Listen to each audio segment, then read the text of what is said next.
देखिए क्लोरोस को देखते हैं क्या है इसमें। ये क्लोरोस ने दिया था लॉ फॉर इनफाइनाइट एडिशन। जब भी हम मोलर कनेक्टिविटी निकालते हैं इनफाइनाइट एडिशन पे, तो क्लोरोस ने क्या कहा था कि जब भी हम किसी भी इलेक्ट्रोलाइट का अगर हम मोलर कनेक्टिविटी निकालना चाहते हैं इनफाइनाइट डाइल्यूशन पे, तो वो एक बहुत ही सिंपल फॉर्मूले पे डिपेंड करता है। जैसे एग्जांपल लेते हैं, जैसे हम यहाँ पे लिमिटिंग मोलर कनेक्टिविटी निकालना चाहते हैं NaCl का, तो क्लोरोस का ये कहना था कि किसी भी इलेक्ट्रोलाइट का लिमिटिंग मोलर कनेक्टिविटी जो होता है that is equal to the sum of limiting molar connectivity of each ion in the solution. Limiting molar connectivity of any electrolyte is equal to the sum of limiting molar connectivity of each ion produced in the solution. Understood? Clear है? But this is only applicable for strong electrolytes. Weak electrolytes के लिए आप नहीं निकाल सकते हैं इसके base पे, क्योंकि weak electrolytes 100% dissociate नहीं होते हैं. So for 100% dissociation, limiting molar connectivity for any electrolyte will be equal to the sum of the limiting molar connectivity of each ions present inside the solution.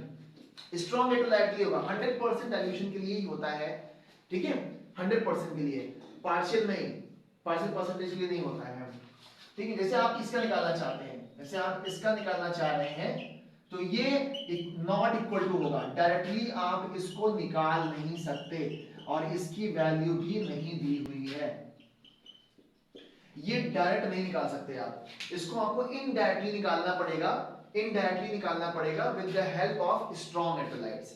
जैसे आपको acetic acid का निकालना है तो ये वीक में आता है, ये 100% डिसोसिएट नहीं होता है, ठीक है। तो अगर आपको इसका निकालना है तो आपको इसको किसी न किसी दूसरे इलेक्ट्रोलाइट की हेल्प से निकालना पड़ेगा। अब वो हेल्प किसका लेंगे आप, किसका लेंगे, जैसे आपको ये निकालना है तो आप किसका हेल्प लेंगे, आप इसको ब्रेक करिए, ब्रेक करिए, ये एसिटेट आयन बन गया और ये हाइड्रोजन आयन बन गया, ठीक है, समझ आया।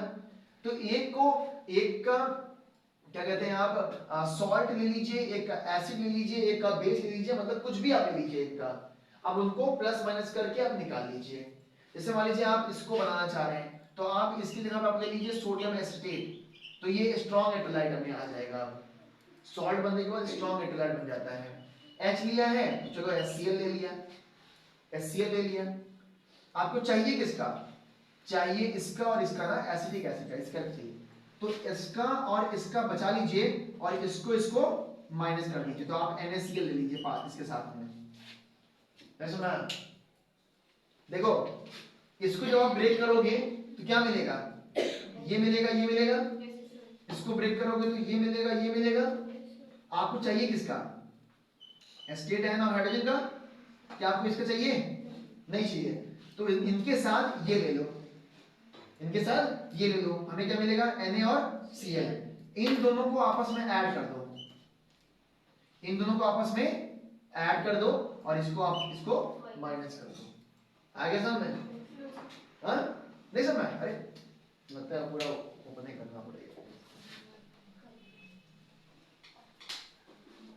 चलिए देखिए, लैम्डा m नॉट आपने किसका लिया, सोडियम एसिटेट का लिया, लिया, इसको ब्रेक करेंगे तो क्या मिलेगा, lambda m not acetate ion मिलेगा, और क्या मिलेगा, lambda m not Na plus मिलेगा, यही मिलेगा ना, ठीक है। अब आप HCl लीजिए, लैम्डा m नॉट HCl ले लीजिए, तो क्या मिलेगा, lambda m not H plus ion plus lambda m not Cl minus, मिला। अब ले लीजिए इसके साथ में NaCl ले लीजिए, ये मिलेगा lambda m not Na plus ले लिया plus lambda m not Cl minus ले लिया। अब इस इक्वेशन को, इन दोनों को, पहला और दूसरा दोनों को ऐड कर दीजिए, आगे सर में इन दोनों को आप ऐड कर दीजिए और इस वाले को माइनस कर दीजिए। तो जब आप इन दोनों को ऐड करके इसको माइनस करेंगे तो ये वाला इससे कट जाएगा, ये वाला इससे कट जाएगा, कटेगा नहीं कटेगा, ठीक है। और इसकी वैल्यू क्वेश्चन में दी रहेगी, इसकी वैल्यू क्वेश्चन में दी रहेगी। तो आपको चाहिए किसका, इसका और इसका ना, तो इन दोनों को ऐड करेंगे तो ये बनेगा ना, यही बनेगा ना इन दोनों को ऐड करने पे। तो इन दोनों को ऐड करेंगे तो राइट साइड में ये मिल जाएगा और लेफ्ट साइड में इनकी वैल्यू रख दीजिए, सॉल्व कर लीजिए। इसकी वैल्यू दी रहेगी ना, तो मान लीजिए 50 दिया है, ये 100 दिया है, इसका 50 दिया है, तो 50 100 150 माइनस 50 100 हो गया, 100 वैल्यू होगी उसकी। That's it. अब आया समझ? इक्वेशन को सॉल्व करके आपको इसको निकालना होगा, जो आपको चाहिए वो रखिए, जो नहीं चाहिए उसको माइनस कर दीजिए। लेकिन आप किसकी हेल्प लेनी पड़ेगी? स्ट्रॉन्ग इलेक्ट्रोलाइट की। वीक इलेक्ट्रोलाइट के बेस पे आप नहीं निकाल सकते। तो कोलरॉच यही कहते ही हैं, Kohlrausch says that for strong electrolyte के लिए उसका लिमिटिंग मोलर एनर्जी उसके आयंस के सम के बराबर होता है। लेकिन ये स्ट्रॉन्ग इलेक्ट्रोलाइट का होता है, वीक इलेक्ट्रोलाइट में नहीं होता। वीक इलेक्ट्रोलाइट का निकालने के लिए आपको स्ट्रॉन्ग इलेक्ट्रोलाइट्स की हेल्प लेनी पड़ेगी, इनका आपको हेल्प लेना पड़ेगा, तब जाके वो निकलेगा। क्वेश्चन कराया होगा मैंने इसका, किया आप लोगों ने क्वेश्चन इसका, है ना? किया है ना इसका क्वेश्चन, यही है इसमें। अब वेरिएशन देखते हैं मोलर कनेक्टिविटी का।